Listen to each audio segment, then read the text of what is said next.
¿Alguna vez te ha pasado que estás navegando por internet o viendo las noticias y de repente aparece un titular sobre el clima, algo sobre un nuevo informe científico o una cifra alarmante sobre el calentamiento, y tu dedo simplemente sigue de largo? No es que no te importe, no es que seas una persona indiferente. De hecho, es todo lo contrario. Te importa tanto que te asusta.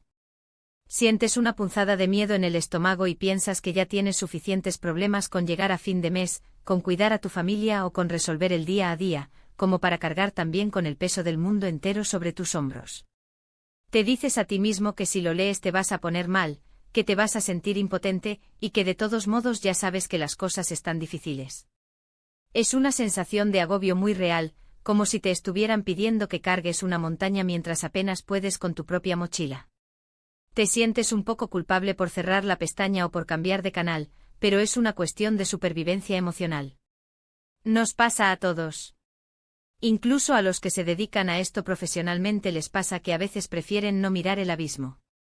Es una incomodidad personal que revela cómo hemos estado consumiendo la realidad de una forma que nos paraliza en lugar de movernos.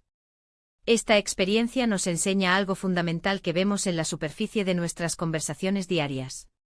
Creemos que el clima es algo que le pertenece a los científicos, a los expertos en batas blancas o a los políticos en ciudades lejanas. Lo vemos como algo técnico, lleno de gráficos y términos complicados que no tienen nada que ver con nuestro cafecito de la mañana o con el parque donde juegan nuestros hijos. Reconocemos esa distancia de inmediato porque cuando alguien saca el tema en una cena, solemos poner cara de circunstancia y tratar de cambiar de conversación hacia algo más ligero. Pero la realidad es que el clima no es un tema aparte, es el lente a través del cual ocurre todo lo demás. No es una noticia de la sección de ciencia, es el trasfondo de nuestra economía, de nuestra salud y de nuestras tradiciones más queridas. Sin darnos cuenta, hemos creado un muro entre nuestra vida cotidiana y lo que le pasa al planeta, como si fueran dos mundos distintos que no se tocan. Detrás de esa evitación hay una creencia emocional muy profunda que nos hace daño. Creemos que saber más nos va a doler más. Pero lo curioso es que las investigaciones muestran lo contrario. Cuando empezamos a entender las conexiones reales, el miedo abstracto se convierte en conocimiento útil. Empezamos a darnos cuenta de que si el mango este año no está tan dulce o si el café está más caro, hay una razón detrás. Dejamos de ver el clima como un monstruo lejano y empezamos a verlo en las cosas que amamos. Reaccionamos con rechazo ante las noticias catastróficas porque nos quitan el poder, pero cuando logramos conectar los puntos, recuperamos un poco de ese control. El patrón se repite en cómo nos informamos y cómo hablamos con los demás. Lo ves cuando el reportero de deportes habla de un partido cancelado por el calor extremo pero no menciona el porqué. Lo ves cuando el periodista local habla de una inundación como si fuera un evento aislado, un golpe de mala suerte sin dar el contexto de que esto es algo que ya sabíamos que venía. Es el mismo ciclo de reaccionar siempre al desastre cuando ya lo tenemos encima, en lugar de prepararnos cuando todavía hay tiempo. Ocurre en las redacciones de los periódicos y ocurre en nuestras propias mesas cuando no logramos unir los hilos de nuestra historia. Pero aquí es donde surge una realización mucho más tierna y esperanzadora. Cada uno de nosotros tiene su propio mango.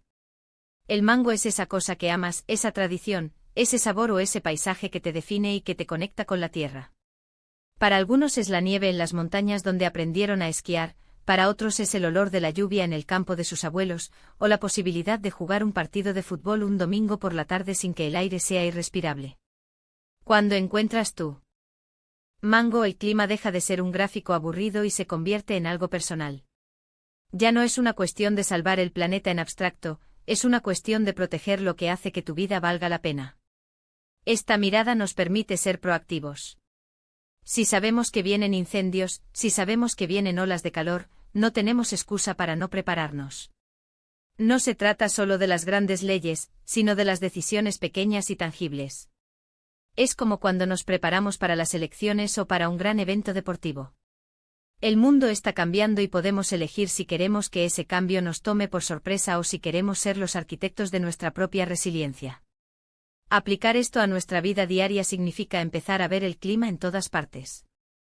Lo ves en las oportunidades de trabajo como ese joven que decide estudiar para ser electricista porque sabe que la transición energética va a necesitar sus manos.